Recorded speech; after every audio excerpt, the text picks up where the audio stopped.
last time we started studying phosphorus. We did quite a small but general discussion on the level. And then we also discussed pipe, plastic pipe and switch.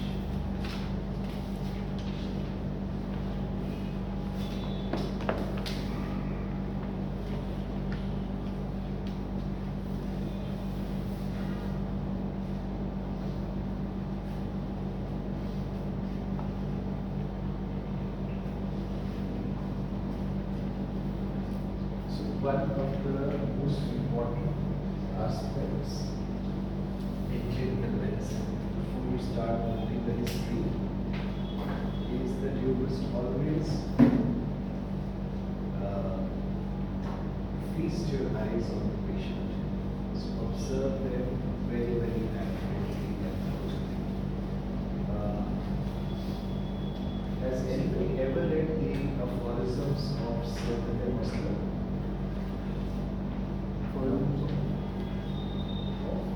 Sir William Osler. No. So, Sir William Osler was a Canadian physician. He is called the father of modern medicine. And he left his life enriched with a lot of dedication to the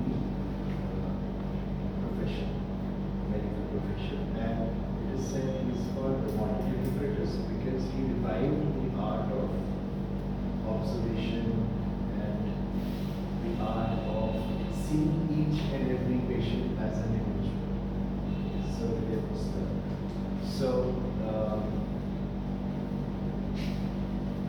so his book, Aphorisms of Sir William Osler, was not really written by Sir William Osler, but by one of his students. And so the book is divided into three sections. One is for the student of medicine, while he is studying to be a doctor, what he should do. Then it's about ethos or the atmosphere that you need to do. And then finally, when you become a physician, what should be kept in mind. So, Hahnemann, in one of the lesser writings of Hahnemann, and when he was studying 14aug24, so there was an article which Hahnemann wrote called The Medical Observer, so which he talks about the importance of observing. He says that art of observation ought to be inculcated. It cannot be an ordinary observation. It has to be very, very dedicated observation. That's what Sir William Osler in his aphorisms also says, that before you begin to question or you start taking a medical history, observe very, very closely and very, very accurately the patient, because there is so much information that you get just by mere observation, which would be lost in the process of history recording, because then you become too involved with the diagnosis, whether of the disease or of the remedy. But he also says that look into the patient and read the patient as a person, and which is quite in sync with the homeopathic philosophy. So, when you observe a phosphorus patient, what is the aspect that you will nearly always see on observation? Okay, like generally, for instance, when you read the constitution of phosphorus, they say tall, slender, delicate, narrow-chested, delicate eyelashes. Okay, now, not necessarily that they will always be tall and slender. Okay, so that is one of the types that we see. But if we don't look purely at the phenotype, what other thing, what would you observe in a phosphorus patient, which is very, very important to be there? Sanguine. Okay. Thoughtful, friendly.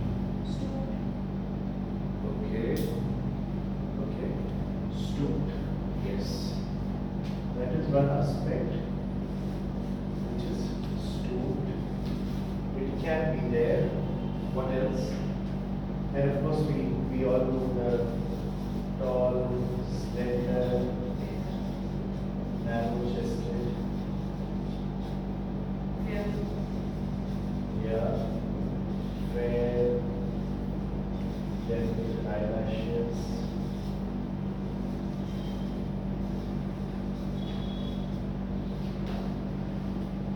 What else will be there when you observe a phosphorus patient?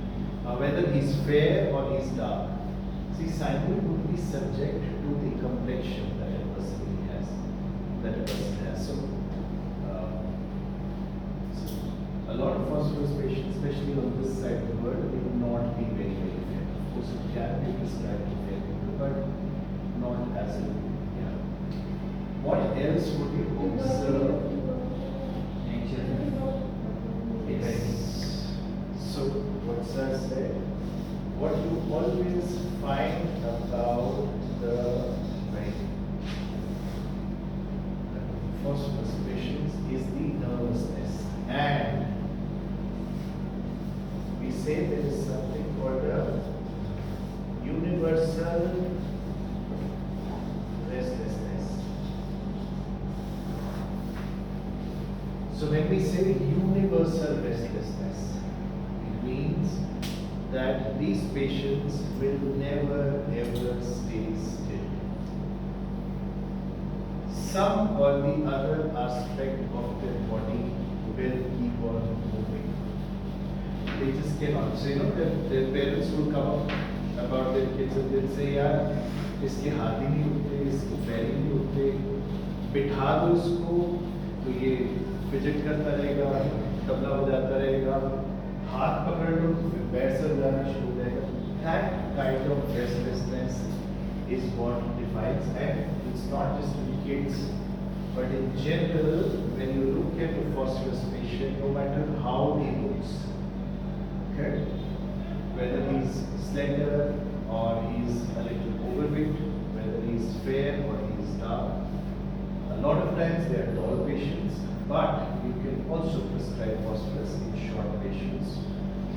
But what will definitely be there is the nervousness and the universal restlessness. So we generally say that if there is fidgetiness in the feet, it is. So there is fidgety hands, another one, calico, very, very important. Okay. So likewise with phosphorus, so some or the other part will be illusion because they just cannot stay calm. Their nervousness is apparent. It's a symptom of the mind. It is a symptom of the physical aspects. That is what you cannot miss. Okay? Another thing which you see is that they are always sensitive. Their sensitivity will be an observable feature. They will react to all kinds of noises, modulations in light, variations in temperature, to aroma, to odor, to any sudden noise, to the change in the environment towards the dusk as it grows darker. There will be sensitivity in all aspects.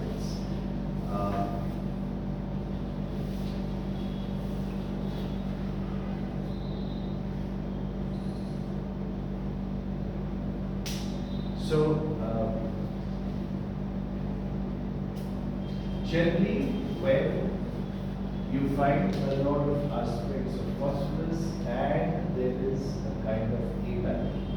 So apathy or less sensitivity and indifference will also be there in phosphorus, but that is another aspect of the embryology.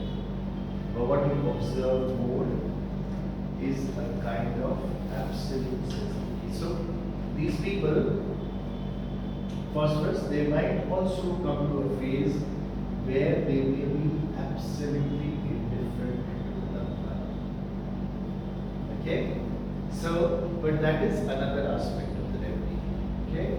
Not very commonly seen, but yeah, that aspect also occurs. Okay? But as an observation, the nervousness, the restlessness, and the sensitivity is something that will usually be found. And the presence of this will doubly confirm your choice of the remedy phosphorus. Okay?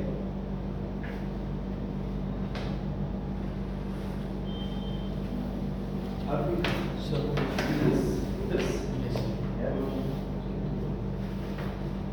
So you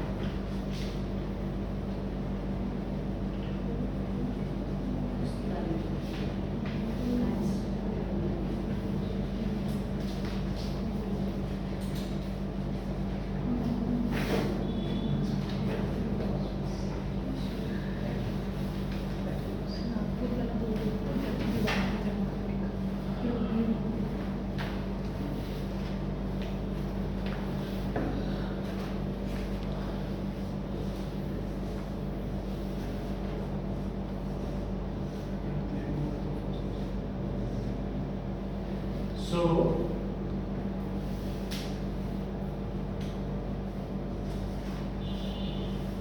that observational aspect of phosphorus is very, very important to understand. Okay?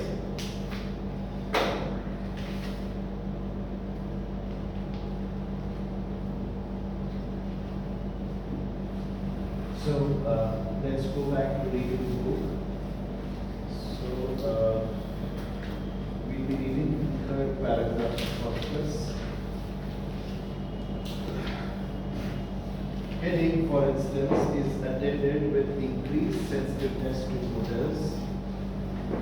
The sense of smell is very acute, so that the patient faints away from the smell of flowers.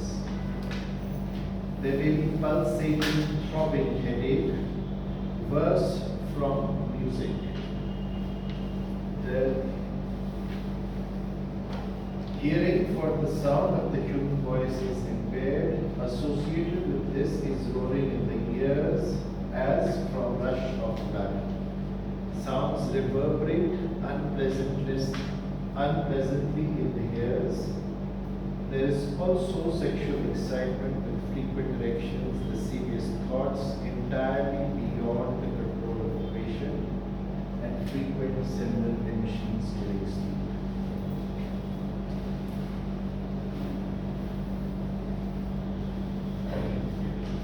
Symptoms of the spinal irritation are very characteristic of phosphorus. So,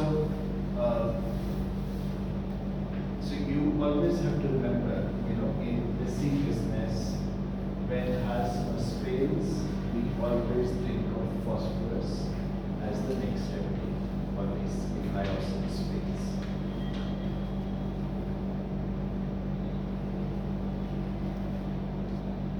They are associated with palpitation of the heart, worse from any emotion, whether it be grief, anger, or pleasure.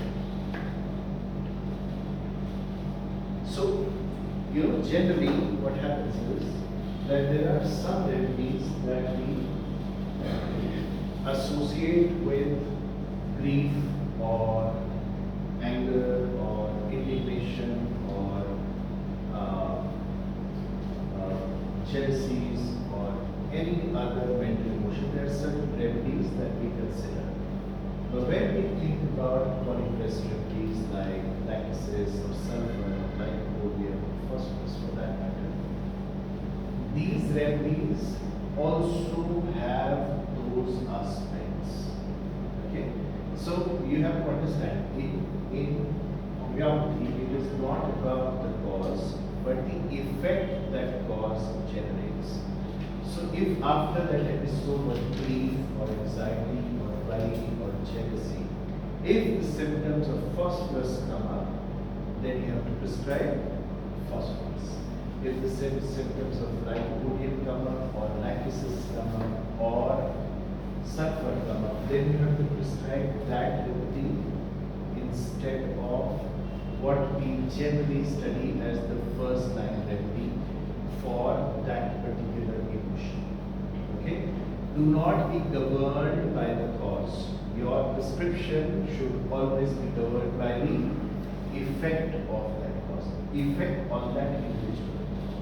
Not something that you are developing in your mind through an analysis, but what is the observable aspect. Okay?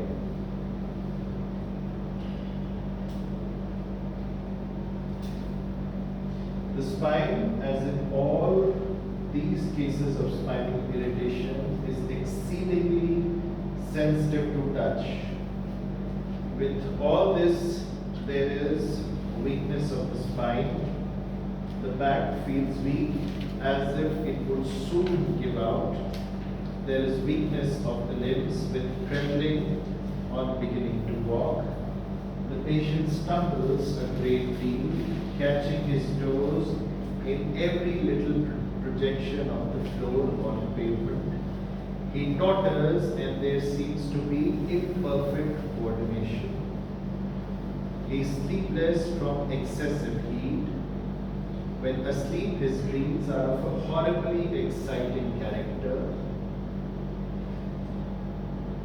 These are illustrations of the iridism of phosphorus and also of diminished resistance to external stimulants. Such persons may degenerate into various disease conditions. The loss of animal fluids as blood, semen or milk, or too frequent childbearing, or too rapid growth in the young is sufficient to precipitate nervous disease such as paralysis, chorea, spinal disease, or tuberculosis. So what basically we are trying to tell you is, for instance, when we talk about loss of vital fluids, we think of a certain group of remedies. The most prominent ones being China and acid loss.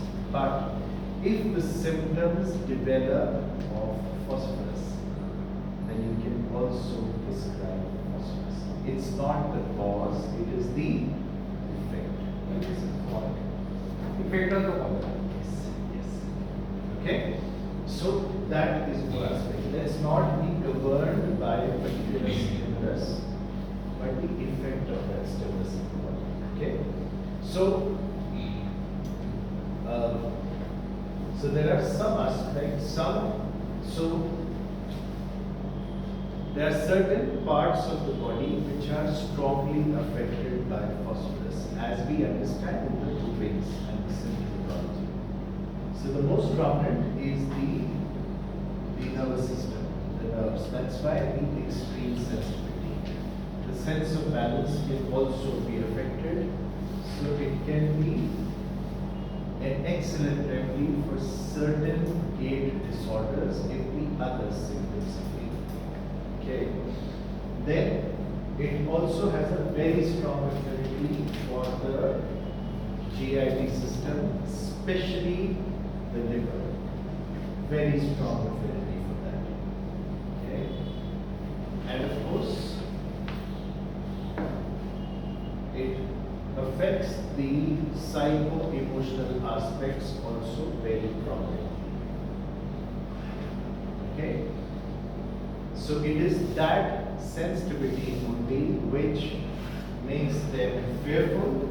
It is that sensitivity which also makes them fly off the handle easily. So they lose their cool very easily. That also happens in phosphorus. And it is that sensitivity which also gives them an easily aroused sensation. So they react in this way in all aspects, and that then becomes a pathological check. So this sensitivity is a pathological check. It affects the mind from the psyche to the pathology, all aspects. Okay?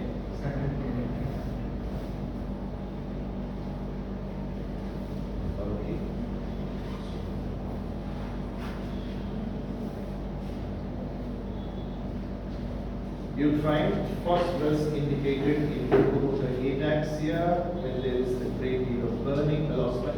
So, phosphorus has a lot of burning in a lot of scales. Okay?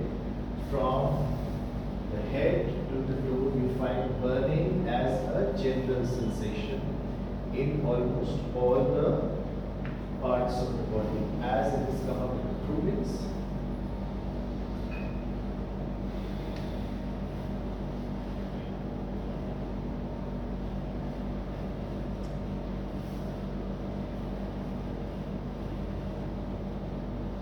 There is also great tingling and formication along the spine and in the affected extremities. In the beginning, the patients have extreme sexual excitement, that is sort of a sin corner.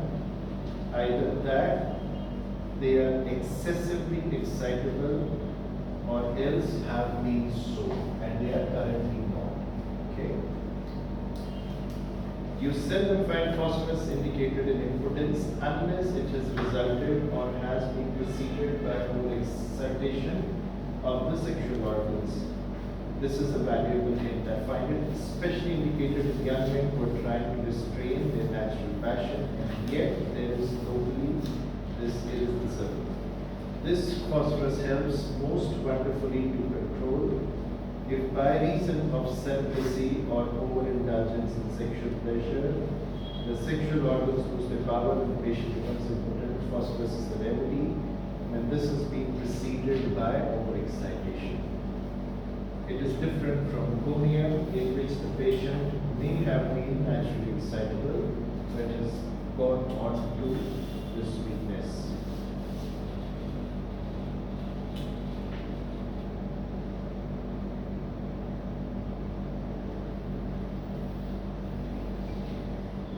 Softening of the brain is another form of atrophy of the nervous tissue in which phosphorus has won many laurels.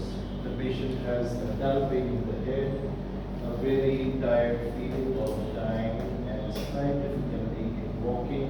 It is particularly indicated after the use of nux vomica. The question is sometimes asked, and quite properly too, how can you put nux vomica as an antidote to phosphorus? How then speak of it as a remedy like you receive or follow it. First, the antidote may follow the drug and may be needed, not to antidote it, but because symptoms which come up have an opposite polarity and so consequently require an opposite remedy. And secondly, a remedy may be antidotal in some of the symptoms and concordant in others. So this happens because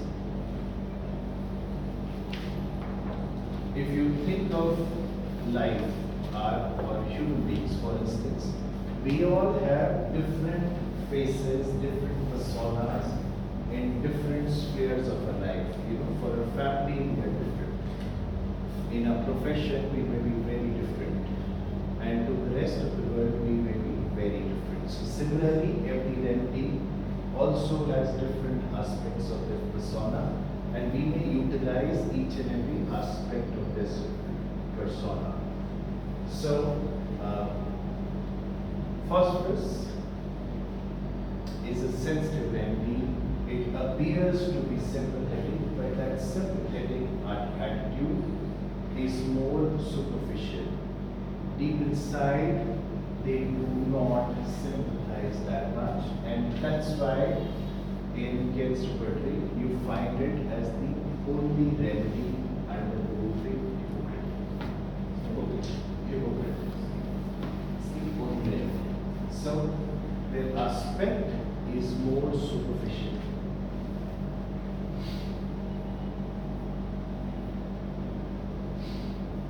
And, like I mentioned earlier, that there is, though it is very sensitive, but then there comes an aspect in phosphorus where they may become absolutely indifferent. Okay? So, but yes, conium is one of the most prominent remedies in our material for ailments from celibacy. Now we also know phosphorus can also cover that aspect of celibacy and ailments resulting therefrom. Do you know any other remedy in Medica which is also useful for celibacy? So when I say remedy in materia medica, I'm not talking about the repertory. Repertory may have a lot of additions, but they are not volunteered additions. But in the materia medica. So another important remedy is apis mellifica. A very important remedy for ailments from celibacy. What is the difference phosphorus and So your prescription will be based on the general totality of symptoms. So like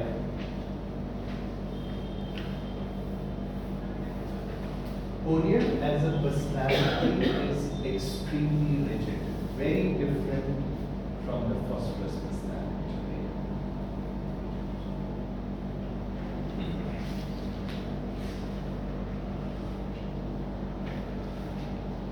And generally, after the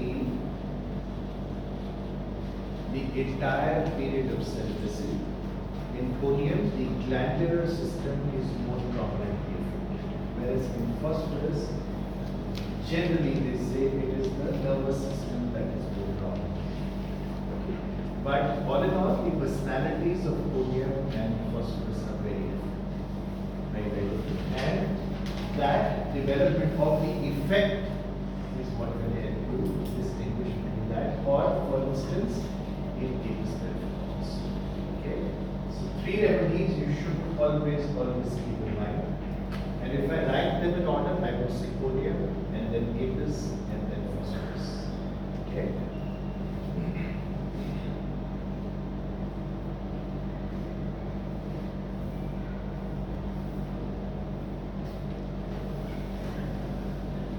Generally, what happens in apis mellifica after an episode? Yeah, for instance,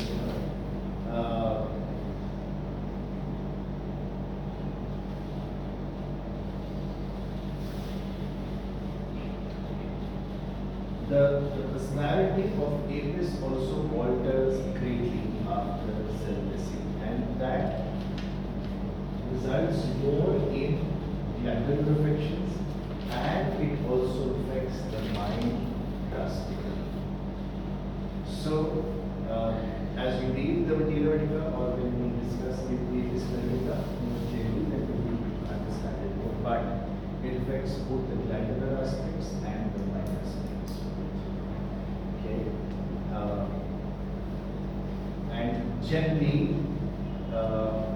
the major effect of apis mellifica after that celibacy is that they become extremely busy, extremely occupied, cannot at all sit idle, but all their actions are fruitless. They never take their task to completion. So start one thing, stop it, start another thing, stop it, start third thing, stop it. They will collect things, hoard things, but not use them. So that aspect of apis mellifica develops after that episode of celibacy. Okay.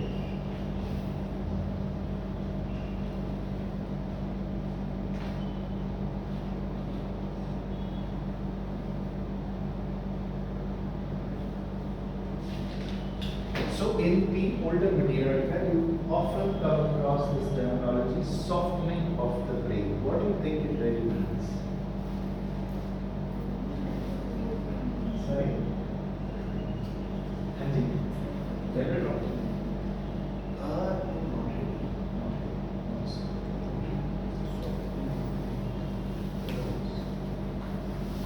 so basically it is. Sorry? Hanji? No. So basically there is when they say, okay, so let's read the symptoms again and think again. The patient has a dull pain in the head, a very tired feeling all the time, and slight difficulty in walking. Very better.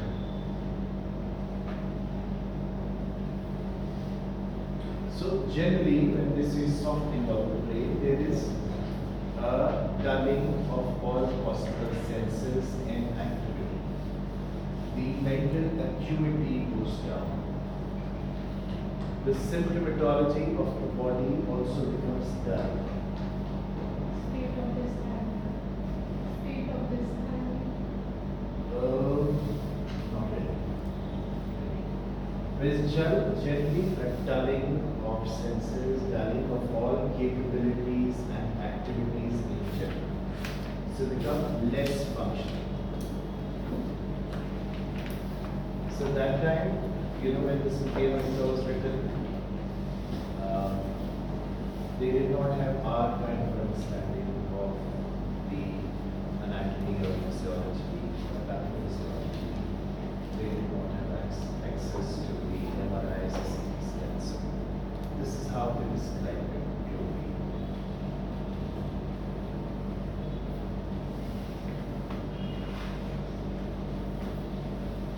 Phosphorus may be used very successfully in Korea when it occurs in children who are growing too fast. The patient's very weak and walks as a paralyzed. So that's another aspect of phosphorus which can be an observable feature that kids who grow too rapidly. Okay, like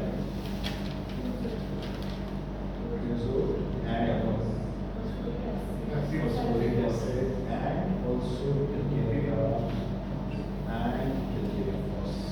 Okay, so quite a few remedies in the living will have this feature, but phosphorus is also one of the important remedies which grows too rapidly, too fast. So mentally the question is Both ways, both ways, both ways. They are sharp, they're very sharp.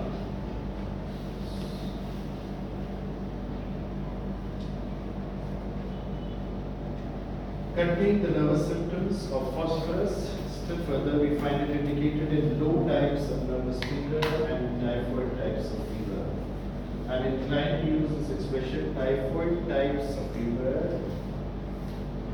So, in the olden, they were the terminologies like typhoid or typhus. You have to understand that they did not have access to without test at that point of time. Okay? And they could not diagnose the typhus fever as well.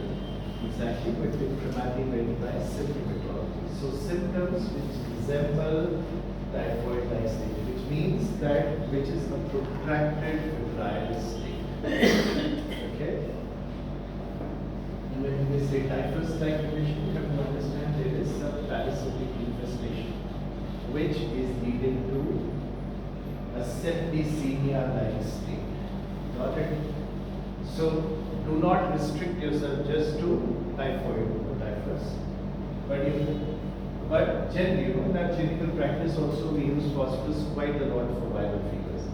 It's a great remedy for all sorts of febrile infections, whether it is tonsillitis, to viral fevers, to typhoid-like states, to pneumonias, to septicemias, and so on and so forth. Even UTI, it's an excellent remedy for UTI and the symptoms of pain.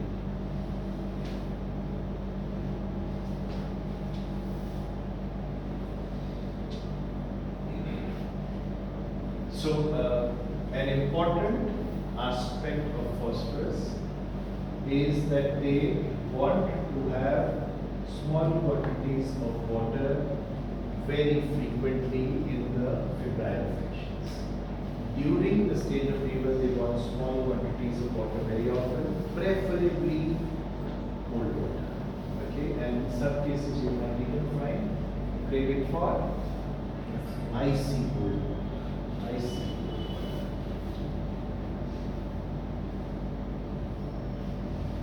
And generally these febrile infections, they cause profound weakness. And in this profound weakness, The only thing which gives them relief is magnetization. They want to be magnetized.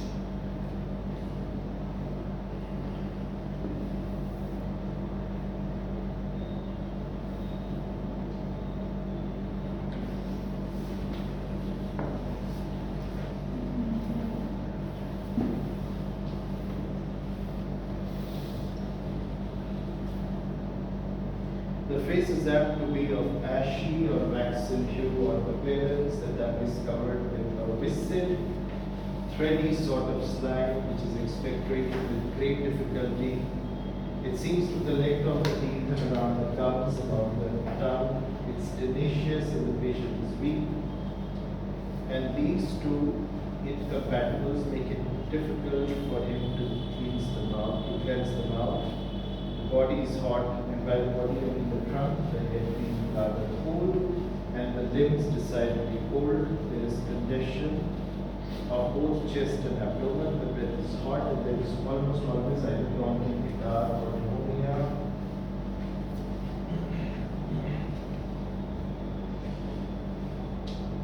The patient has burning thirst, which is relieved by drinking cold water. The thirst is worse from 3 to 6 o'clock in the afternoon. The patient is better from cold water until the body feels warm in the stomach when it is violently ejected.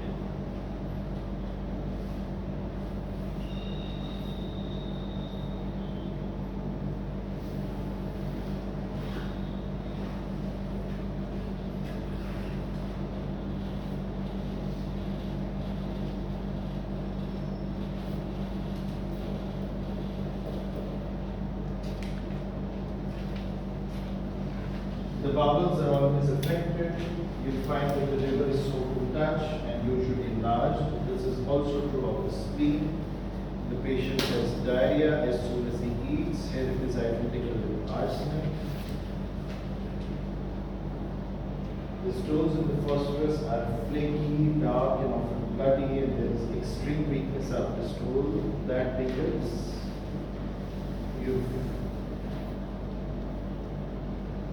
when there is constipation, you may have what is being characteristically called a dog stool. And remember, dog stool is not about the slender aspect of the stool. It is about putting that much of an effort that the legs shake. That is what leg stool. It's like when you see a dog evacuate his bowels, you find that the legs are always straining. That is the kind of effort it requires.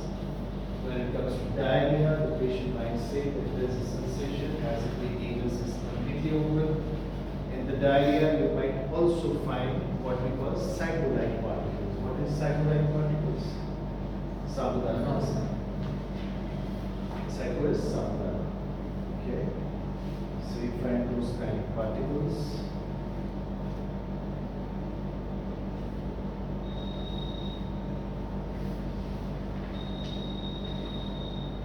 During this fever, the patient continually throws off bed clothes. He puts the arms out of bed to cool off. There is profuse sweat, which does not relieve.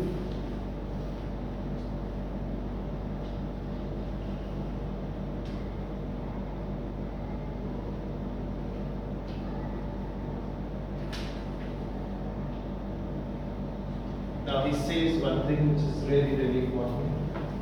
Now I'd like to caution you here that mercury is not indicated in typhoid fever unless there be clearly defined icteroid symptoms.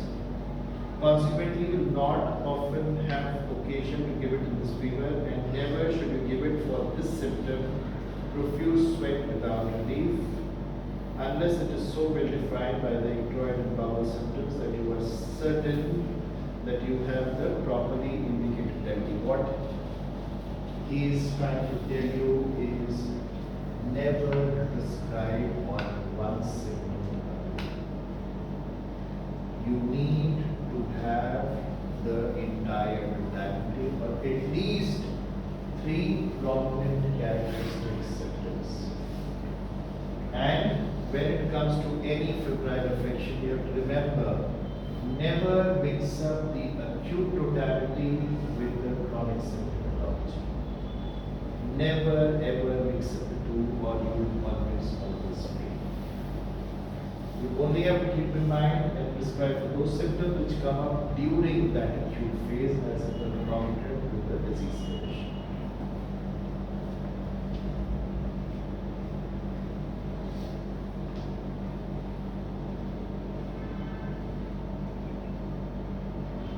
Other remedies besides mercury, which have the symptom sweating without relief, are phosphorus, also rustox and chamomilla.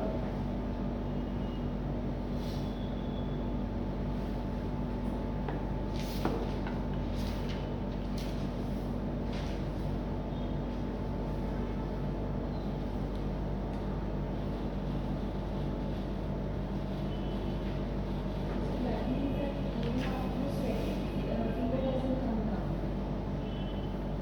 So in febrile infections, typically, they will sweat profusely, but the fever does not break. Does not break.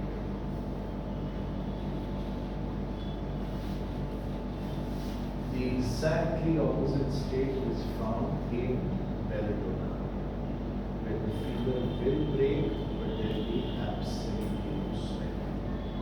And the moment the patient sweats, the phase of belladonna is over. The phase of belladonna is over. Okay? And even if there is sweat, it is fleeting and only superficial. That also on the partly later on. But the moment you move, that sweat will also disappear. That's the moment the perspiration starts, and assuming belladonna was the right remedy and the other symptoms remain, the remedy that follows is earth soil.